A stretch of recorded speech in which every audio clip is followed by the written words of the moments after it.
Gente, aqui na questão 38, ele pede o domínio da função real definida por esta lei. Então é o seguinte, lembrando que toda função tem domínio, contradomínio e a sua lei de formação. Quando ele fala que a função real é uma lei e ele não fornece o domínio nem o contradomínio, o que subentende-se? Que o contradomínio é o conjunto dos números reais e o domínio é o mais amplo subconjunto de R que satisfaz essa lei. Ora, aí nós temos que analisar quais são as restrições que nós temos no conjunto dos números reais. Então nós já vimos um problema de variável no denominador. Nós não podemos dividir por zero. Então toda vez que aparece variável no denominador, a gente impõe a condição do denominador ser diferente de zero. Só que a gente tem também um problema para a raiz de índice par, que é o nosso caso aqui, é uma raiz quadrada. Então se o radicando for negativo, isso não é um número real. Então nós devemos aqui impor a condição desse radicando ser um número não negativo, ou seja, ele precisa ser maior ou igual a zero. Então nós temos assim, olha, 1 mais x sobre x menos 4 tem que ser maior ou igual a zero. Então, o domínio da função é o conjunto dos valores de x que satisfazem essa condição. Então nós vamos agora resolver aquilo ali. Isso daqui é uma inequação quociente. Como é que a gente resolve isso? Vamos ver? Ora, para resolver essa inequação quociente, nós vamos analisar o sinal dessa expressão e o sinal dessa daqui. Vou batizar isso daqui de G e vou batizar isso daqui de H, lembrando que o denominador jamais pode ser anulado. Então eu vou estudar o sinal da função G. Essa função G é uma função afim. Eu venho aqui, olha, calculo o zero da função G. Qual é o zero da função G? 1 mais x igual a zero, x vale menos 1. Agora estudando o sinal. O que é estudar o sinal?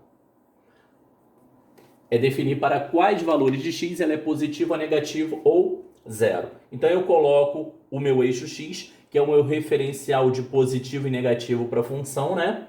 E vou fazer um esboço do gráfico. O gráfico de uma função afim é uma reta não vertical.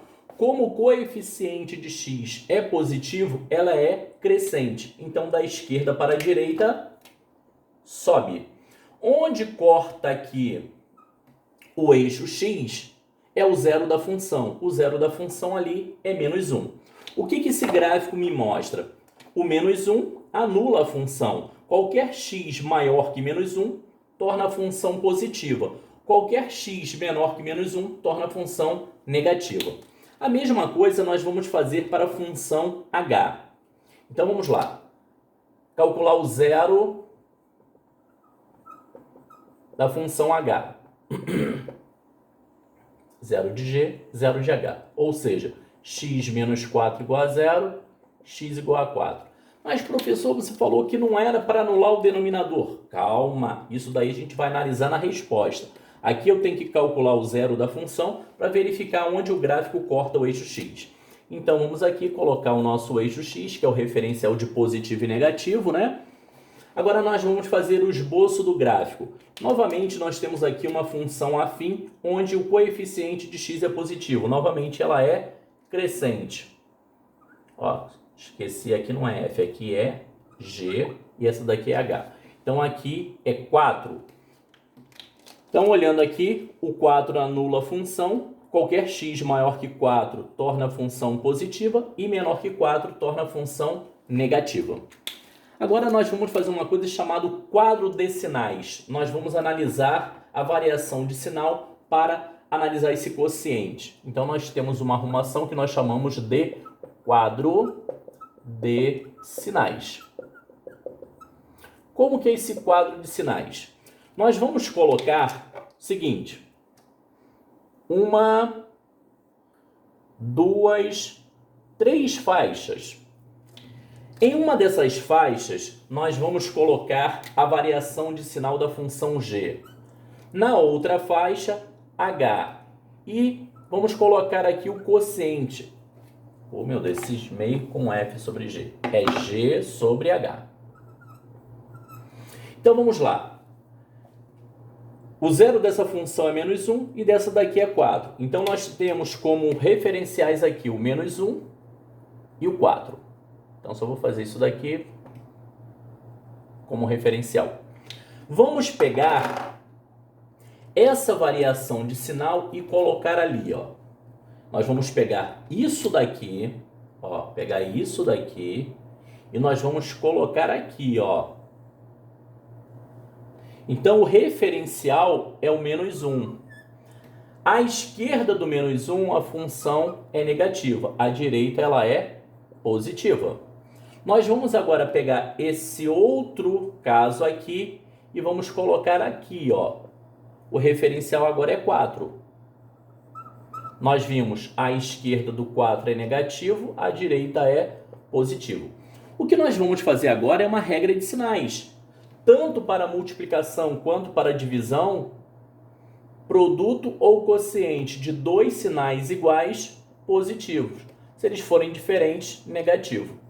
O que ele está querendo aqui? Que esse quociente seja maior que zero ou igual a zero.